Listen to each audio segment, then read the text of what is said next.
Good evening, guys. Welcome to another episode of All Star Fandom. I'm here with our good friend Jen. Thank you for Hi. joining me. Look, hey guys, look, y'all got to cut me a little slack. I'm hosting this thing by myself, even though I got Jen with me. So check this out. We're gonna get our socials out the way real quick. You can follow us, One of All those. Star Fandom Show, TikTok, Facebook, YouTube. And you can also follow Jen. Jen, can you let them know where to follow you as well? Yeah, I am on Instagram and the Tiki Taki for as long as we have it. Um, at Nerdiqua. That's my personal handle. And then my second handle is at rocking underscore your underscore bald for my podcast, Rocking Your Bald on Instagram. Check me out on all those places. And I'm also here with these guys. So, Oh yay. yeah. So listen, people, if y'all been following us and y'all followed us do the Rings of Power season 2 and 1, then you all know we are up on this Lord of the Rings, and we could not do this without Jen. So Jen, thank you so much for being here with us. And so we're gonna jump into this one. So we are doing a review for Lord of the Rings, The War of the Rohirrim. And I'm gonna read a quick synopsis right quick. In this movie was set 183 years before Frodo found the ring. Okay, before he came to the ring. And this follows the house of Helm Hammerhand, the legendary king of Rohan. A scorned warrior named Wolf vows revenge for his father's death, igniting a war. Hera, who is Helm's daughter, leads the resistance against the enemy. And then from there, let me tell y'all, we about to jump into this adventure. Y'all come on and join us. So Jen, I'm gonna throw it to you first. I want to know your initial reaction to this movie in its entirety. Oh, um, I'm very happy. It was so good to see a Lord of the Rings film in a movie theater. In my opinion, in its true intended purpose. Yeah. And to hear some of the original music from Mr. Howard Oh yeah. within the film, especially when you see Rohan and its classic scenes, just hearing that music again, it just brought so much joy to my heart to have that experience. This was to me was a very good film. Mm-hmm. I enjoyed it very much because it felt like the Lord of the Rings films we have seen before, with the pacing of the events, how things built up, how they were resolved, and I really liked how they expanded upon this point in time in the timeline. Yeah. I thought it was a really good film as well. But before I give my opinion right quick, I have one question for you. Okay. Because I couldn't find this answer. What was the monster that grabbed that giant elephant? And they didn't call him an elephant in the movie, in the film. They called it something else. It's called an elephant. An elephant. Okay. What was the giant monster that had the tree on his head that came out of the water and You know, grabbed him? I don't know either because it's very different from a water creature we have seen, which most people are familiar with. Mm-hmm. The Fellowship of the Ring before they go into the mines of Moria. That creature, that one's a different creature completely. So I'm not really sure. And um, I say this all the time. If anyone knows, let me know in the comments. It's Please remind let me, us know. educate me. I wouldn't be surprised if they did make something up for the film because before we get too far, Hera is not a character known in the lore from what I can find. This was a character they made for this film specifically. Okay, because I was going to ask you a couple of lore questions. So I got my little look. I told Dion I took notes. I'm so proud I know, right? I don't ever take notes, but before we get to the notes, yeah. I'm gonna tell you all. Listen, people, I'm gonna give y'all my honest opinion about this film. Man, this film is good. Y'all go see this if you love the Lord of the Rings. And I'm not into the lore like Jen is. Like I haven't read the books. I always go to the movie just open minded with thoughts of I really want to see a good movie. And if y'all been following us, y'all know I love a good story. Y'all love I love emotional music, and I love for the story to make sense. And this hit all of those notes. I really enjoyed this film. And so my initial reaction was I thought it was a really good film from start to finish. Now, with that being said, Jen, Hmm. I want to ask you a question because Okay. I have several. You know I do. Yes, I um, know. Go for it. First, I want to know. I know you said Harold was not originally in this story. So Nope. who is Harold? I'm sorry, Helm Hammerhand's daughter originally in the book. From what I remember, I don't think he even has a daughter. I think So this he just character has was, sons. I believe so. I think this character was just made up for this film because I remember seeing something where they were that it took them a while to come up with a name for this character and how they landed on Hera specifically and what the name represented and how that they brought that meaning into the film with the character and the story they wanted to tell. So for this little snap of time period, this story about the Rohirrim is actually in Appendix A in the books for anyone who's interested to read up on it. Because King Hammertime, as I'm going to call him, that's where you can learn about him. That is in the House of Errol. That's where you can find that information about this little snippet of time in there. It's not a lot, but that's where you can find it if people are interested to read about it. And that's what I appreciate. I know it was like during this time between, the ring being lost and Frodo finding the ring, there Mhm. was a lot of stories, like she was saying in the beginning of the film. There were a lot of stories and songs written about stuff that happened between that lost period of time. Yeah, And I no. appreciated her saying that because a lot of people don't even think about that lost period of time because it was still stuff going on. There were still kingdoms out there trying to Yes. conquer other kingdoms. There were still wars going on. People were still fighting and everything. So I appreciated this movie for that alone. Oh Um, yeah. I mean that life continued on because you have to mhm, remember the timeline if of the ring itself. Right now, Gollum has it. He's in those mountains mhm, and he has the ring. And uh if I remember correctly, I don't think we even gotten to Bilbo finding the ring yet. not yet. So Bilbo it hasn't even gone on his unexpected adventure with the dwarves to reclaim their home.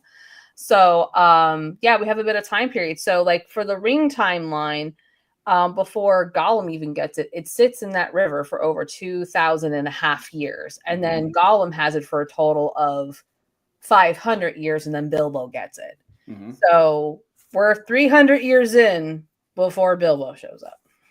So, with that being said, let's jump into the action of this film. Please tell me your initial reaction when Hammer Time laid the hammer down out of the gate. Look, the man was trying to throw a nice, peaceful party. I'm gonna set it up for y'all. Give me 1 second. Yes. Yes. Let me put it on. Let me tell you something. Let me tell you something. Look, King Hammerhand. He really mean that when they say hammer hand, and Jim's about to break it down to you why they call him that because somebody showed up to the party with a mouthful of yuck and tried to take it there, and the king had to lay that wood on him.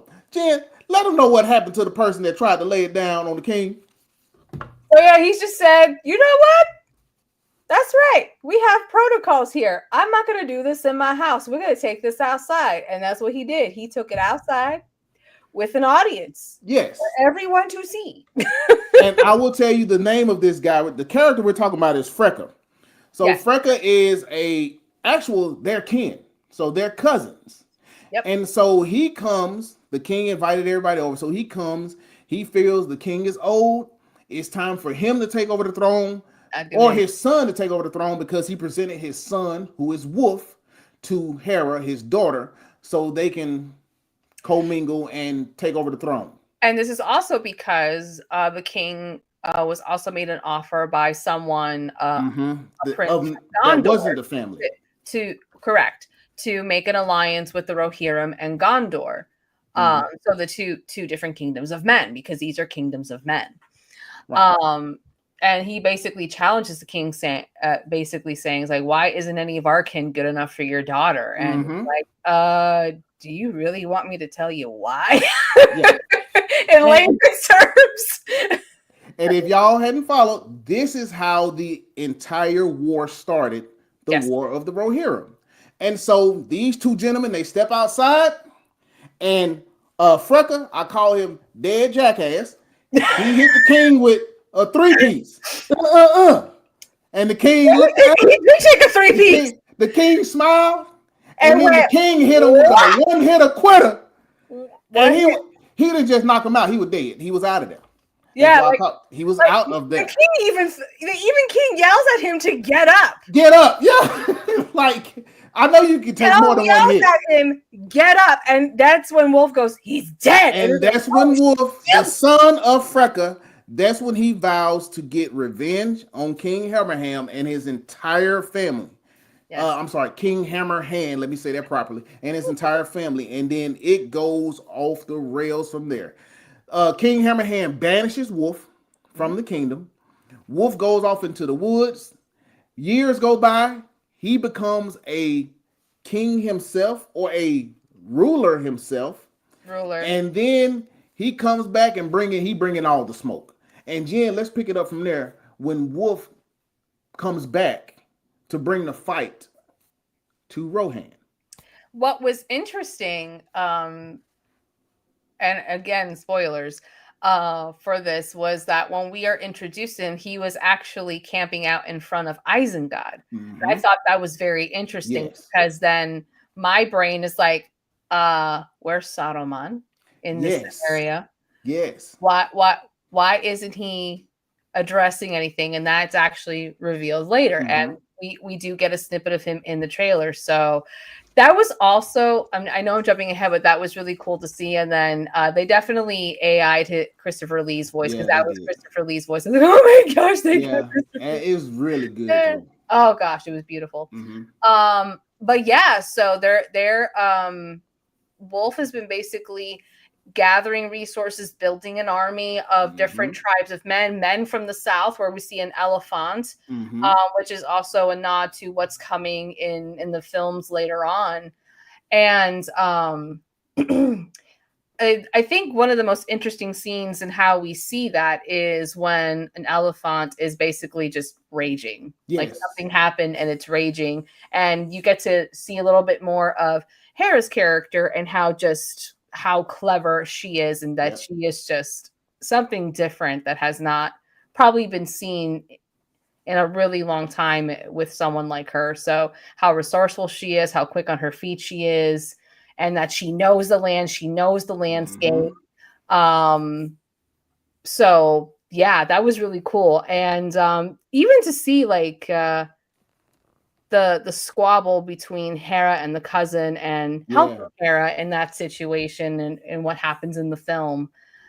All so very good and very interesting, with all the different layers to everything. And then you can start seeing the unraveling of Wolf from that point going forward through the whole film. Mm-hmm. So, and I really enjoyed Hera's character. I know a lot of people be like, oh, what, like you said before, she wasn't even in the book, blah blah blah. But like I said, going as a new person entering into this realm of the Lord of the Rings, I appreciated her character, because I like to see intelligence, cunningness, swiftness. I like to see all of that in a character who is going to eventually lead someone. You need all of those characteristics. Those are traits of a leader. Thank you. If you want someone with leadership, those are the traits you need in a leader, regardless who it is, whether they are born to privilege or not. That's what it takes to be a leader of anything. Yeah. So as Hera, well, let's go back. As Wolf is gathering resources, he comes to Rohan and he makes war. Plain and simple. He comes to make war. The Rohirrims, am I saying that right? Rohirrims, I'm sorry, they have to retreat. So they have to leave Rohan. But whose idea was that? Right. So, that's another thing. So as you know, when we watch these films, most men, they don't listen to the women when they give them ideas. They like, no, we're going to do it my way. But then when something goes wrong, the time period and what some of these stories are coming off from, that's not surprising that the king, who has sons and it's intended for them to take over, are not going to listen to the daughter, because I tried not to yell this in the theater because the theater I went to, I chose to go on a Sunday, which means the theater is empty because everyone has to go back to work and school the next day. So I had to all to myself. I had to hold back from yelling. He's like, "What do you know anything about wars?" Like, you when you were a baby, you didn't know anything. Look, I was actually in there screaming. Let her. I was actually in there screaming because I had the movie theater to myself, and I really enjoyed having the movie theater to myself. It's so fun because you can yell and no one can say anything. Yes, Just you. Exactly. But with that being said, we were yelling at the screen, both Jen and I, when the King Hammerhand was telling his daughter, "You don't know nothing. Go sit down and shut up," basically. It's like, and you didn't at one point either, sir. You had to be taught. But the thing is, he went out to war to meet Wolf and got his ass whooped. And they had to retreat. And what they discovered was with what happens with Hera before that, she sees a new insignia that represented Wolf, and then she discovered that there was a plot to basically there was some betrayal in the mix. Exactly. There was a betrayal to the king in the mix from one of his own courtsmen, and had already sided with Wolf, which is why they lose so horribly, and they have to flee to a particular location in the film that we already know about. Yes, that we already know about. And let's get to that part because we're going to kind of wrap this up real quick, people. So when they retreated back to that part, I'm gonna tell you what happened. The king is hurt. Oh, he's more than hurt. He is more than hurt. He is hurt. He got stabbed up pretty good. They shot him up pretty good. But he healed, and then he had to make a stand. And let me tell you, this was one of the greatest stands I'd seen in a film by one person in a long time. And I'm gonna let Jen take it from here, and then I'll grab that thing in a minute. But Jen, can you tell the people about the king's stand when he was protecting his people in this place that we're going to tell them at the end? Well, let me back up just a little bit. I mean, part of Wolf's narrative was to break the king in all the ways he could be broken.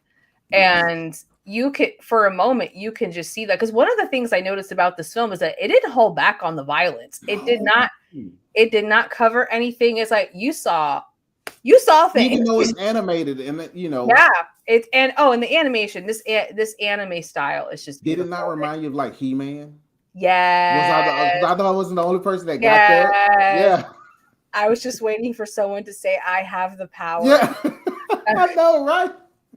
Especially like with the shiny doors in the sky and how they animate it. It's like, please, someone say it. Just say it. This movie was so beautiful and good to me, but please, I apologize. You're good. So yeah, like there was an attempt to really just break the king. So spoiler alert, both his sons get taken out, and they out of there. And he watches both of them. And for any parent, I can't imagine that has walked through losing a child. That's just a pain that is I can't even imagine.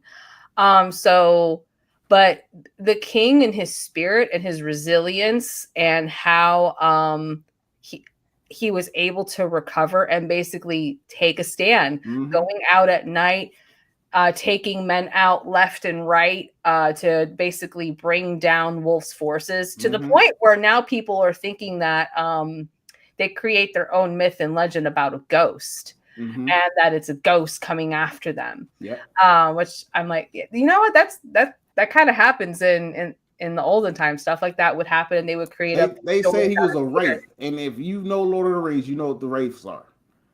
Which I found that interesting. It's like, why do you say he's a wraith? Yeah. I asked the same question. Why do you say he's a wraith? And how do you know about the wraiths already? Which leads to a moment where we discover two orcs. Looking for wraiths. And their names is Shank and Rot. W-R-O-T. How horrible is that? There's more. There's another layer to it. Guess who voiced those characters? Is it our buddy? It's the actors who played Merry and Pippin in the original film. Oh, really? See, I didn't know that. Yeah, no. I recognized their voices, and I checked International Movie Database, and yeah, it's them. So Billy Boyd plays Shank, and Dominic, who was Mary, plays Rot. That's pretty cool. Yeah, So and I found it funny because they were looking for rings. yeah, they were looking for rings. And here's the thing. So that and it ties everything into the whole Lord of the Rings thing because they were out looking for which, rings and discussing why are we out looking for rings for which is Mordor. also a signal that Sauron is moving. Like he's already starting. He's looking for the ring. Yep. So there's stuff is happening again that's building up, which leads to another nugget that happens at the end of the movie, which just made me so Yes. happy. So listen. So Yeah. before we get to that, I'm just gonna tell y'all this was by far King Hammerhand, by far one of the greatest stands I've ever seen. Oh And man. I need this picture on my wall. Spoiler alert, where he's defending his people at the gate. At the gate. After he just told his daughter, look, you have to go on without me. Mm-hmm. And they now have you to lead them. And this man turns around and proceeds to lay the smackdown on anything walking towards that gate. And during this time, there's a really bad snowstorm where it is like really cold. And there's a picture at the end of this fight scene where the king is frozen with his hand in the air, just frozen in action. Everyone defending. else is on the ground. Yes, and he's just defending his house. Man, that was one of the to me one of the greatest moments in this film. Period. Yeah, but, which then it's revealed later, which is why it's called Helm. Mm-hmm. It's because Helm took that stand to protect his people, his kingdom, and basically, redeemed himself from his mistake. He fought to the end as what is expected of a king. Yes, and it was beautiful. But let's wrapping it up. At the end, when Hera actually has to fight Wolf, what did you think about that? What did you think about that interaction? Oh, that was so good. And again, they emphasized a little bit of her cleverness and just how she's quick on her feet planning, how she was able to save her people because of a secret tunnel she discovers, the instructions that they give so that she saves her people twice. Yeah, none of her people get hurt from the first encounter and the second encounter. I was so impressed. Like, this woman just, no one got hurt. Right. So, but that final stand, and I love when she's like, "Oh, he wanted a bride, he'll get one." I was like, "Get one." She goes to war. She goes out to meet this guy in a whole like beautiful bride's gown, and commenced to whooping his ass. You know what I'm saying? She wasn't holding back. No, she went after him, and well, it's another thing too, because one of the things that they reveal is that they played together as children, and they were also fighting, and she actually nicked him pretty bad, and it was a pure accident, but that marking, that was from her, and that stayed with him for the rest of his life. Now, one quick question, because I forgot her name. Her shield maiden. What was her name? I forgot to look it up. I loved her. Yes, man, because I think she was one of the women warriors that was a fighter for Rohan when the men were gone, right? I we apologize. That's what they were alluding to. Okay, we apologize. We did not write her name down. We both forgot her name, but yeah, she's a great character. She actually ends up helping Hera defeat Wolf in the end, and we're not going to even tell y'all what happened. Y'all got to go watch it. Okay. Go watch this film, please. So, with that being said, Jen, is there anything else you want to say about this film before I ask you what's your rating? Oh, yeah. So I'm gonna give another spoiler because I don't care. Well, I do care. We get a little nod to Gandalf. Yes. Okay. I knew you couldn't leave without saying that. No, okay. I have to. So when this dialogue is happening between her and her shield maiden, before they ride off into the sun, Gandalf actually reaches out to her because he wants to learn about the orcs, which is another Mm-hmm. confirmation that Sauron is basically doing stuff. Yeah, he But wants to learn about the orcs and why they were in the mountains looking for rings in rings. particular. Mm-hmm. Exactly. But it was just so good to hear his name. And I Yeah. like that they alluded that he actually has many Many different names names. because in Mm-hmm. lore, Gandalf, when he goes to different groups of people, to some groups of men, into the Shire, amongst the elves, he does have different names. It's not just one name. The most common one, of course, is Gandalf. Mm-hmm. So, with that being said, how do you score this film? Out of 5, what do you give it? I was getting a 5. Okay, that's what I'm talking about. You it's got a getting five. it's getting a 5 because This movie's so good. I for me, and if you watched our show during the Rings of Power, I love it when they do lore and how they Yeah. tie it in and how they make little nods to things that are coming. For me as a consumer of stories, especially with prequel stories, I love that. Yeah, most So, definitely. and of course, since they named Gandalf, I was like 5, Yeah. 5. Yeah. For me, look, I guess after that first punch from the king, look, five Christmas trees from your boy. 5. I'm telling you, this movie was so good. I'm talking from the music to the story to the acting, everything. This movie was good. And listen, if you have not seen it, take a little time. Go take a little time and go check it out. If you like the Lord of the Rings, I promise you will enjoy this film. Oh, you And will. before we get out of here, Jen, can you tell the people one more time where they can find you and where they can follow you? Yeah, I'm on Instagram and TikTok. You can follow me at Nerdiqua on Instagram and TikTok. And then my other handle for my podcast, rocking underscore your underscore bald at Instagram. That's me. Awesome, awesome, awesome. And this has been another edition of All Star Fandom Show. Like I said, you can follow us on all social media platforms: Facebook, YouTube, TikTok, Instagram. All Star Fandom Show. This has been Doc, and it's been Jen, and we love you. Peace. Bye.